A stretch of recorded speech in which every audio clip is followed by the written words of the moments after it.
ধাক্কাই উড়াল দেন flight lieutenant Tauqir ইসলাম। এটি ছিল তার একক ফ্লাইট, যা প্রশিক্ষণের শেষ ধাপ।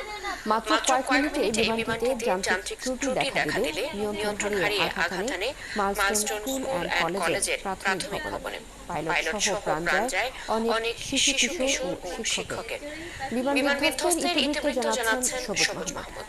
21 জুলাই বেলা 1:06 কুর্মিটোলা বিমানবাহিনী ঘাঁটি একে খন্দকার থেকে AT-7 বিজিআই যুদ্ধ বিমান নিয়ে হযরত শাহজালাল আন্তর্জাতিক বিমানবন্দরের রানওয়ে দিয়ে উড্ডয়ন করে ফ্লাইট লেফটেন্যান্ট মোহাম্মদ তৌকির ইসলাম। এটাই ছিল প্রশিক্ষণের শেষ ধাপ। প্রশিক্ষক যখন মনে করেন প্রশিক্ষণার্থী সক্ষমতা অর্জন করেছে, তখনই পাইলটকে একা বা সোলো ফ্লাই করতে দেওয়া হয়, যা নিয়ম অনুযায়ী হয়েছে। ট্রেনিং বিমান নয়, এটা ট্রেনিং বিমান নয়, এটা ট্রেনিং ভার্সন। ফাইটার এয়ারক্রাফটের FT ফাইটার ট্রেনার, যে ওই ফাইটারটা ফ্লাই করার আগে প্রত্যেকটা পাইলটকে এই ফাইটার ট্রেনার ফ্লাই করে দক্ষতা অর্জন যখন সে করবে তখন সে একা ফ্লাই করবে।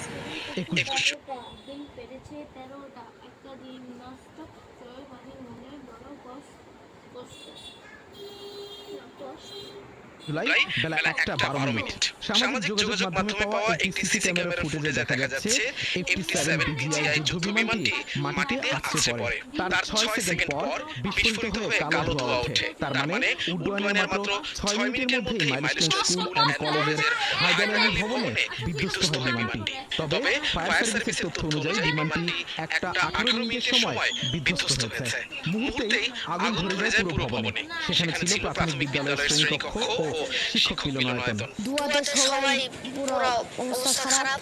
তারপরে ওখানে সবাই বাঁচাও চলতেছিল। তারপরে গ্রিল ভাঙছে, গ্রিলের একটা ছোট ফাঁক ছিল, ওটা তালা ছিল, তালা ভাঙা ওটা খুইলা আমরা ওখান থেকে বেরিয়ে যেতে পারছি।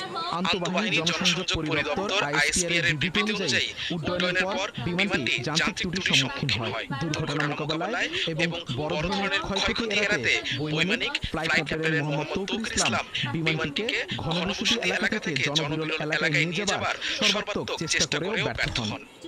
নাম প্রকাশ না করার শর্তে বিমান বাহিনীর একজন কর্মকর্তা এ বিষয়ে কথা বলেন।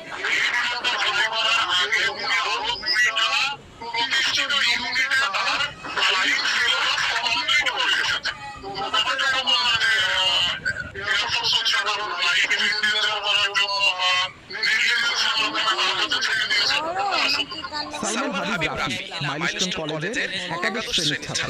দুর্ঘটনার সময় সে 4 নম্বর ভবনের ক্লাসরুমে ছিল। ঘটনার একটা বর্ণনা পাওয়া গেল তার কাছ থেকে। একটু পড়ছে ওইখানে, যদি এই দিক থেকে আসতো পাইলট ওইখানে পড়লো কিভাবে? ওই গাছে, পাইলট ওই গাছে পড়ছে আর কি। তো ওই গাছে পড়ছে বিধায় বলা যায় যে আমাদের বিল্ডিং এর ওই সাইড থেকে আসে, পাইলট ওখানে পড়ছে আর প্লেন ওই দিকে ক্র্যাশ করছে আর কি, ওই বিল্ডিং এর উপর দিয়ে। এখানে কিন্তু অনেক গাছের ডালপালা ভাঙছে, একেবারে সব কিছু ভেঙে ওই দিকে ঢুকছে আর কি। পাইলট তৌকির বিমান বিধ্বস্ত হওয়ার কাছাকাছি সময়ে প্যারাশুট দিয়ে বেরিয়ে আসলেও প্রাণ বাঁচেনি।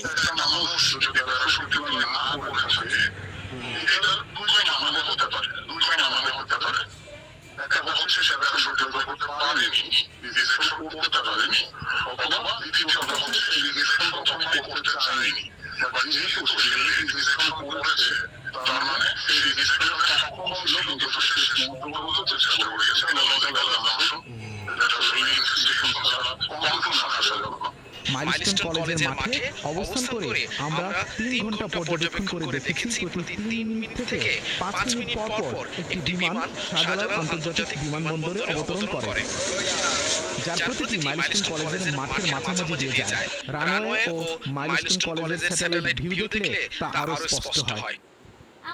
একাদশ শ্রেণীর ছাত্র আহসানুল হক সবসময় তার শঙ্কা ছিল কবে যেন বিমান আছড়ে পড়ে তাদের মাথার উপর। অনেক সময় বিমানটা এইভাবে যায় একবারে, মানে মনে হয় দেওয়াল গেছে যাচ্ছে, মানে অনেক সময় ছাদের একবারে, মানে বেশি দূরত্ব থাকে না, মনে হয় যে একবারে ছাদ দিয়ে আতঙ্ক থাকে। আগেও ছিল যে মানে প্লেন ক্র্যাশ করবে, এটা আমাদের একটা মনে ধারণা ছিল। তো আসলে কালকে বিষয়টা সত্যি হয়ে গেল। বিমানটি কোন দিক থেকে বিধ্বস্ত হয় তা নিয়ে বিদ্যালয়ের এক শিক্ষক জানান, 5 নম্বর ভবনের দিক থেকে বিমানটি এসেছে। নরমালি এদিক থেকে আসছে, যে এখান থেকে আমাদের বিল্ডিংটা জাস্ট ঝাঁকুনি দিয়েছে, আমি ঝাঁকুনি টের পেয়েছি। এরপর আমার ছাত্র সহ আমি সহ বের হয়ে আসলাম, বের হয়ে এসে দেখি যে একদম এখানে একদম